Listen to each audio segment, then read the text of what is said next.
Hello juniors, welcome to కథలు చెప్పుకుందాంరా. ఎలా ఉన్నారు అందరూ? పిల్లలు మన కథలు వింటూ ఎంజాయ్ చేస్తున్నారా? మీకు ఇంకా ఏమైనా స్పెసిఫిక్ కథలు వినాలి అనిపిస్తే కింద కమెంట్స్లో, మన ఛానల్ కింద కమెంట్స్లో చెప్పండి. నేను అలాంటి కథలే చెప్పడానికి ట్రై చేస్తాను. ఓకేనా? ఇవాళ మీ ముందుకి మనము ఇంతకుముందు చెప్పుకున్నాం కదా, లాస్ట్ ఎపిసోడ్లో చెప్పుకుంటున్న కథకి కంటిన్యూయేషన్గా పార్ట్ 3తో మేము ముందుకు వచ్చేసాను. ఓకేనా? ఇంకా స్టార్ట్ చేసేద్దాం. మీకు గుర్తుందా లాస్ట్ వీక్ ఎంతవరకు చెప్పుకున్నామో? లాస్ట్ టైం మనము కలిసినప్పుడు ఎంతవరకు చెప్పుకున్నాము? మన మాళవ దేశపు రాజు కీర్తిసేన మహారాజు గారు వాళ్ళ ఊరి అమ్మాయిలు తప్పిపోతున్నారంటే పర్సనల్గా కేసు విచారించడానికి వెళ్ళి, తర్వాత మబ్బు పొగమంచులో చిక్కుకొని స్పృహ తప్పి పడిపోతే అక్కడ అక్కడ ఆలయపు పూజారి ఘటకేంద్రుల వారు ఏం చెప్తారు? పద్మరాగశిల ఒక అడవుల్లో మౌంటైన్ రేంజెస్లో పద్మరాగశిల అని దొరుకుతుంది, అది తీసుకొస్తే ఉపయోగం ఉంటుంది అని చెప్తారు కదా. అయితే అది తీసుకురావడానికి ఎవరిని పంపించాలా అనుకుంటూ ఉండగా మహారాజు వారికి మధ్యలో స్పృహ వచ్చి ఏం చెప్తారు? ఎవరో వద్దు, అమాయకుల ప్రాణాలు ఫలంగా పెట్టాలని నాకు ఇష్టం లేదు, యువరాజైన వసంత మాధవుడిని పంపించండి, ఆయనని పిలిపించండి, అతన్నే పంపిద్దాము అని చెప్పి మళ్ళీ స్పృహ తప్పి పడిపోతారు కదా. అప్పుడు ఏం చేస్తాడు? సౌమ్యుడును ఒక భట్టుడు కలిసి అక్కడే అడవుల్లో కొంచెం మన సామ్రాజ్యానికి దూరంగా, ఆ చంపకాపురికి దూరంగా అడవులు ఉంటాయి అన్నమాట. ఆ చంపకారణ్యం అంటారు అది కూడా. ఆ చంపకారణ్యంలో అభయారణ్య స్వామి వారని ఒక గురువు గారు ఉంటారనమాట. ఆయన దగ్గర ఈ యువరాజే కాకుండా చుట్టుపక్కల మండలాలు, చిన్న చిన్న గ్రామాలు, చిన్న చిన్న రాజ్యాలకి యువరాజులు, కాబోయే యువరాణులు వీళ్ళందరూ కూడా ఆయన దగ్గరికి వెళ్ళి చదువుకుంటూ ఉంటారు అనమాట. అంతే కదా, మంత్రి పిల్లలు, కొంచెం గొప్ప మంచి వాళ్ళు అనమాట, స్తోమత ఉన్న వాళ్ళు అందరూ కూడా వీళ్ళు మంచి ఉన్నత విద్యాభ్యాసం అభయారణ్య స్వామి వారి దగ్గర చేస్తూ ఉంటారనమాట. అయితే ఈ వసంత మాధవుడు కూడా అదే ఆయన దగ్గర 18 ఏళ్ల పిల్లాడు అనమాట. ఆయన దగ్గర కూర్చుని ఆయన దగ్గరే నేర్చుకుంటూ ఉంటారనమాట. గురుకులాలు అంటారు. అప్పట్లో గురువు గారు ఎక్కడ ఉంటే అక్కడికి వెళ్ళి విద్య నేర్చుకునేవాళ్ళు, వాటిని గురుకులాలు అనేవాళ్ళు అనమాట. సో అలా అక్కడికి వెళ్ళి అక్కడ నేర్చుకుంటూ ఉంటారనమాట. ఆయన్ని వెంటనే ఇట్లా విషయం చెప్పండి అని చెప్పి మహారాణి యశోధరాదేవి కబురు పంపిస్తుంది అనమాట. అయితే ఆ కబురుని చేరవేయడానికి స్వామ్యుడు ఒక భట్టుడు కలిసి చంపకారణ్యంలోకి బయలుదేరతారనమాట. ఈలోగా ఈయన మన వసంతుడు ఏం చేస్తాడంటే, మన అభయారణ్య స్వామి దగ్గర చాలా మంది పిల్లలు నేర్చుకుంటూ ఉంటారు కదా, ఆ వాళ్ళకి ఆయన మెడిటేషన్ చేస్తూ ఉంటారనమాట. తపస్సు అది చేసుకుంటూ ఉంటే అక్కడ ఆయన గురుకులంలో పిల్లలందరూ కూడా చక్కగా అన్ని వేదాలు పాఠాలన్నీ చదువుకుంటూ ప్రాక్టీస్ చేసుకుంటూ ఉంటారనమాట. అప్పుడు ఆయన మెల్లిగా కళ్ళు తెరిచి ఒక చిలక వస్తుంది, మంజరి అనే చిలక వచ్చి, ఆ చిలక ఏంటంటే ఒకసారి అడవిలో దానికి దెబ్బలు తగిలి పడిపోయి ఉంటే పాపం మన వసంతుడే దాన్ని కాపాడి దానికి సపర్యలు చేసి దానికి మాట్లాడడం కూడా నేర్పించి ఫ్రీగా వదిలేస్తాడనమాట.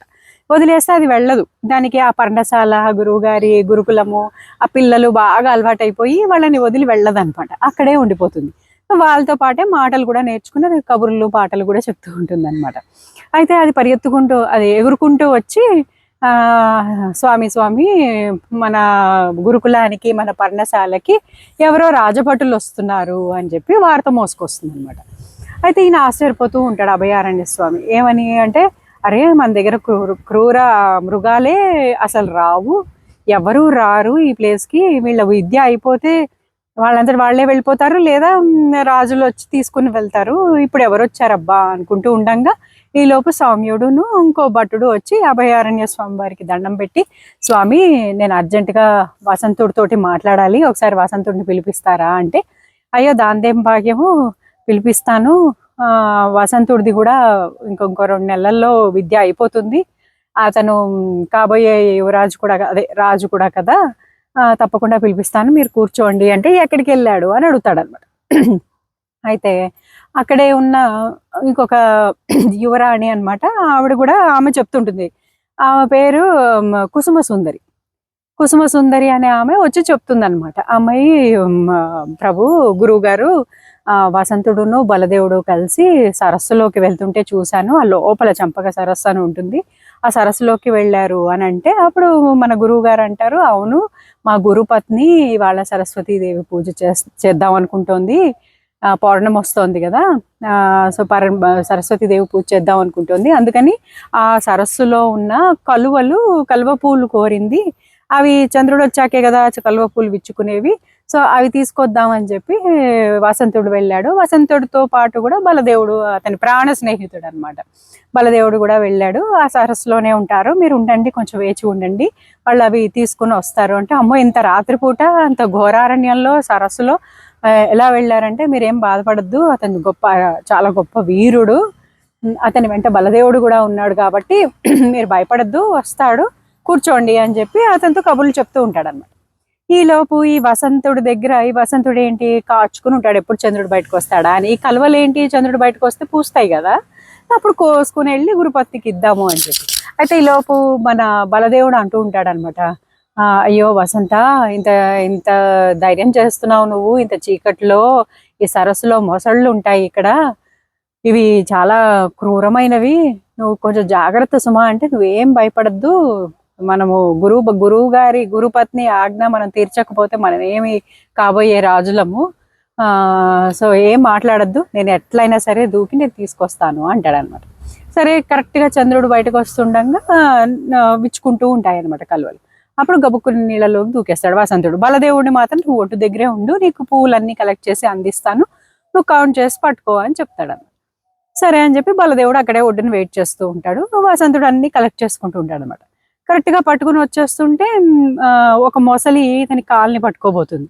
అది గమనించి బలదేవుడు గబుక్కుని ఒక కర్ర పట్టుకుని నీళ్ళలో దూకేసి, ఆ మొసలి ఇలా కాళ్ళు పట్టుకుందాం వసంతుడు అని ఇలా నోరు తెరవగానే ఆ రెండు నోళ్ళ మధ్యలో ఒక కర్రను పెట్టేస్తాడు అనమాట బలదేవుడు. పెట్టేసి గబగబా అది మళ్ళీ అది విడిపించుకోవడానికి ప్రయత్నిస్తూ ఉండగా గబగబా ఇద్దరు కలిసి ఒడ్డుకొచ్చేస్తారు అనమాట. ఒడ్డుకొచ్చేసి అప్పుడు వసంతుడు అంటాడు, అయ్యో ప్రాణమిత్రుడు నువ్వు నాకు నా ప్రాణాన్ని కాపాడావు అంటే, బలదేవుడు అంటాడు, వాళ్ళంటే కాపాడాను, మీకు ఆవేశం ఎక్కువ వసంత, అంత ఆవేశంగా దూకకు, కొంచెం నిదానంగా ఆలోచించు. వసంతుడు ఏంటంటే చాలా బ్రేవ్ అనమాట, చాలా ధైర్య సాహసాలు పరాక్రమం కలిగిన అతను అనమాట వసంతుడు.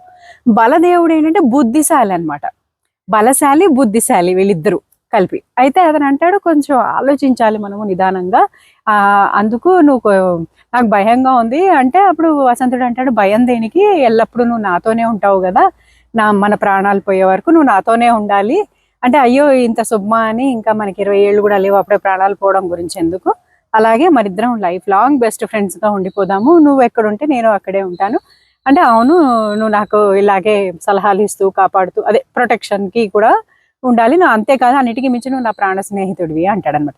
అలా అనుకుంటూ ఉండగా ఈలోపు రాజభట్లు వస్తారు. వచ్చి అయ్యయ్య మీకోసం అదే మన మాళవ దేశం నుంచి భట్లు వచ్చారు, మీకు ఏదో వార్త తీసుకొచ్చారు, గురువుగారు మిమ్మల్ని ఉన్న పళాన్ని తీసుకొచ్చేయమన్నారు అంటే, అయ్యో అవునా ఏంటో అనుకుంటూ ఆ కలువలు పట్టుకుని గుర్రాల మీద గబగబా వస్తారనమాట. వస్తే అప్పుడు రాగానే ఆ కలువలో ఫస్ట్ వెళ్ళి గురుపత్నికి ఇచ్చేసి తర్వాత గురువు గారి దగ్గరకు వచ్చి ప్రణామాలు చెప్పి తర్వాత తిరిగి ఎవరు వచ్చారని చూస్తారనమాట. ఇక్కడ అబ్జర్వ్ చేయండి, ఎప్పుడైనా సరే మన వేదాలు కానీ మన సంస్కృతి ఏం చెప్తుంది అంటే, నీకు భగవంతుడు, తల్లిదండ్రులు, గురువు ఎవరు కనిపించినా ఫస్ట్ గురువు గారికి దండం పెట్టు, తర్వాత తల్లిదండ్రులకు దండం పెట్టు, తర్వాత దేవుడికి దండం పెట్టు అని చెప్తారనమాట. ఈ ఇద్దరికి పెడితే నువ్వు దేవుడికి పెట్టినట్టే. అర్థమైందా ఫ్రెండ్స్? ఇలాంటి చిన్న చిన్న సూక్ష్మపు విషయాలని మనం గుర్తుపెట్టుకోవాలి. పిల్లలు ఇలాంటివి మనం ఆచరణలో కూడా తెచ్చుకోవాలి. ఇవాళ రేపు పిల్లలు ఏంటంటే టీచర్స్ అంటే గురువులు అంటే భయం, భక్తి, గౌరవం ఏమీ లేకుండా ఇప్పుడు సినిమాల్లో కూడా పిచ్చి పిచ్చిగా జోకులు వేసి చూపిస్తున్నారు. అది చాలా తప్పు. హాస్యం ఓకే, కానీ అపహాస్యం చేయకూడదు. గురువులు అంటే ఎంతో భక్తితోటి ఉండాలన్నమాట. మన గురువు అంటేనే చాలా దేవుడి కంటే మించి అన్నది మనం తెలుసుకోవాల్సిన విషయం. ఓకేనా? సో ఇక్కడ మనం గమనించాల్సింది ఏంటంటే, ఎవరు వచ్చారు ఏంటి అని పరిగెత్తుకుంటూ ఫస్ట్ వెళ్ళిపోలేదు అతను వసంతుడు. ముందు వెళ్ళి గురువు పత్ని అడిగినది తీర్చి, ఆవిడ అడిగినది పువ్వులు కాబట్టి ఆ పువ్వులు ఆవిడకి ఇచ్చేసి తర్వాత వచ్చి గురువు గారి కాళ్ళకి దండం పెట్టాడు. పెట్టి తర్వాత ఎవరు వచ్చారు అనేది చూశాడు అనమాట. ఇదంతా సౌమ్యుడు గమనిస్తున్నాడు. అబ్బా మన ఎంత పరిపక్వత, ఎంత మెచ్యూరిటీ వచ్చింది మన రాజులోకి, మన యువరాజులోకి అని చెప్పి అనుకుంటూ ఉంటాడు అనమాట. అప్పుడు తిరిగి సౌమ్యుడి వైపు తిరిగి దండం నమస్కారం చేసి, ఏంటి అమ్మ నాన్న కులాసానా, ఏంటి ఇలా వచ్చారు అని అడుగుతాడు అనమాట. ఇప్పుడు సౌమ్యుడు మొదటి నుంచి మొత్తం జరిగిందంతా చెప్తాడనమాట. చెప్పి ఘటకేంద్రుడు ఇలా ఇలా చెప్పారు. సో మన మహారాజు అదే ఇలా పద్మరాగశిలను తీసుకురావాలన్నారు. అది ఫలానా చిత్ర పర్వతాల్లో ఉంటుంది. అవి ఘోరమైన అడవులన్నీ దాటుకుంటూ వెళ్ళాలి. సో అది విషయం. సో మహారాజు వారు నిన్నే పంపించాలి అని చెప్పారు యువరాజా అని అంటే వెంటనే అలాగే అని చెప్పి వెంటనే అలాగే అన్నాడు. ఫస్ట్ గురువు గారి వైపు తిరిగి, గురువు గారు మీరు నాకు అనుమతి ఇవ్వాలి, ఇట్లా మా నాన్నగారు నాకు మహారాజు గారు కదా, ఆయన ఆజ్ఞ ఇచ్చారు. సో మీరు నాకు కొంచెం, నాది 2 నెలల తర్వాత విద్యాభ్యాసం అయిపోతుంది, కానీ ముందే మీరు నాకు పర్మిషన్ ఇవ్వాలి, అనుమతి ఇవ్వండి అంటే అప్పుడు గురువుగారు ఆశీర్వదించి విజయోస్తు, నాయన నీకు ఆల్మోస్ట్ అంత ఎడ్యుకేషన్ అయిపోయింది కాబట్టి నువ్వు చాలా విజయంగా వెళ్ళి రాగలవు, కానీ నా మాట విని ఇంకెవరినన్నా కూడా తీసుకెళ్ళు అంటాడు. కొంతమంది భటులను కూడా తీసుకెళ్ళు అంటాడు అన్నమాట. అప్పుడు అతను ఒప్పుకోడు. వసంతుడు అంటాడు, అయ్యో గురువుగారు, మా నాన్నగారు అమాయకులైన వాళ్ళు బలి అవ్వడం ఇష్టం లేకే ఎంత ఎంత నమ్మకంతో, అంటే వేరే వాళ్ళకి ఏమి అపాయం రాకూడదు అని చెప్పి వాళ్ళు వద్దు, నా కొడుకే వెళ్ళాలి అని చెప్పి ఆజ్ఞాపించారు. కాబట్టి నేను ఆ నమ్మకాన్ని నిలబెట్టాలి, వేరే వాళ్ళకి, అమాయకులైన ప్రజలకు అపాయం కలగకూడదు, నాకు ఆశీర్వదించండి, కానీ నా ప్రాణమిత్రుడైన బలదేవుడు మాత్రం నాతో ఉండాలి, దానికి మాత్రం అనుమతించండి అని అడుగుతాడనమాట. అప్పటి వరకు తలంచుకుని దిగులుగా ఉన్న బలదేవుడు ఒక్కసారి ఆ మాట వినగానే చాలా ఆనందపడిపోతాడు అనమాట. ఎక్కడ వసంతుడిని వదిలేసి ఉండాల్సి వస్తుందో అని బాధపడిపోతూ ఉంటాడన్నమాట. అప్పుడు తలెత్తంగానే గురువు గారు అంటారు, అలాగే తప్పకుండా, ఇంతకీ ఈ బలదేవుడు ఎవరో తెలుసా? సౌమ్యుడు కొడుకు అనమాట. అప్పుడు సౌమ్యుడు అంటాడు, నాన్న నీకు ఇష్టమేనా, వెళ్తావా? మన బలదేవుడి వైపు తిరిగి అడుగుతాడనమాట, నాయన నీకు ఇష్టమేనా, వెళ్తావా యువరాజుతో పాటు, ఇట్లా మహారాజు గారి ప్రాణాపాయ స్థితిలో ఉంది కదా అంటే, అయ్యో నాన్నగారు అదెంత మాట, నా ప్రాణ స్నేహితుడు వసంతుడు, మీరు ఎక్కడ వెళ్ళొద్దంటారో అని నేను చాలా భయపడిపోతున్నాను, తప్పకుండా వెళ్తాను అని చెప్పి అందరికీ సెలవు తీసుకుంటారనమాట. అక్కడ ఈ మన కుసుమ సుందరి ఉంది కదా, ఆ అమ్మాయి పక్క రాజ్యపు యువరాణి అనమాట. ఆ అమ్మాయికి మన వసంతుడు అంటే చాలా ఇష్టం అనమాట. అమ్మాయి అంటుంది, అయ్యో దిగులుగా, అమ్మో ఇంత పెద్ద వీటికి వెళ్తున్నావా అంటే, ఏం పర్వాలేదు కుసుమసుందరి, నువ్వు జాగ్రత్త, నా పక్కన బలదేవుడు ఉన్నాడు కాబట్టి మేము చాలా ధైర్యంగా వెళ్తున్నాము అని అందరి దగ్గర అనుమతి తీసుకుని బయలుదేరతారు అనమాట. బయలుదేరినప్పుడు అలా వెళ్తూ ఉండగా అడవిలో చాలా 3 రాత్రులు 3 పగళ్ళు అలా కంటిన్యూస్గా ఆగకుండా వెళ్తూ ఉంటే ఆ చంపక అరణ్యం దాటి ఇంకొక అరణ్యంలోకి ఎంటర్ అవుతారు అనమాట.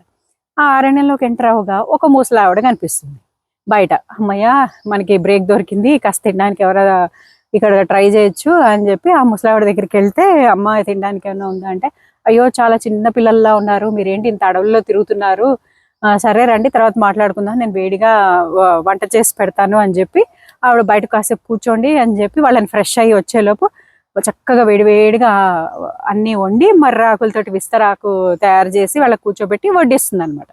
వాళ్ళు శుభ్రంగా తింటారు, చక్కగా కడుపు నిండా తింటారు. వాటి గుర్రాలని వాటిని కూడా మేతకు వదిలేస్తారు. వాటికి చెప్తారనమాట, మీరు దూరంలోకి వెళ్ళకండి, వెళ్తే మళ్ళీ వన్యమృగాలు అవి వస్తాయి కాబట్టి జాగ్రత్త, ఇక్కడే ఉండండి అని చెప్పి వాళ్ళు కూడా శుభ్రంగా భోంచేసి కడుపు నిండా తిని చక్కగా కాసేపు విశ్రాంతి తీసుకుంటారనమాట. ఆ ముసలావిడతో చెప్తారు, అవ్వ మేము కాసేపు పడుకుని లేచి నీకు జరిగిందంతా చెప్తాము అని చెప్తారు. అలాగే నాయన కాసేపు విశ్రాంతి తీసుకోండి అంటుంది. సో అలా అని తినేసి కాసేపు పడుకుంటారు అనమాట. సో అదనమాట.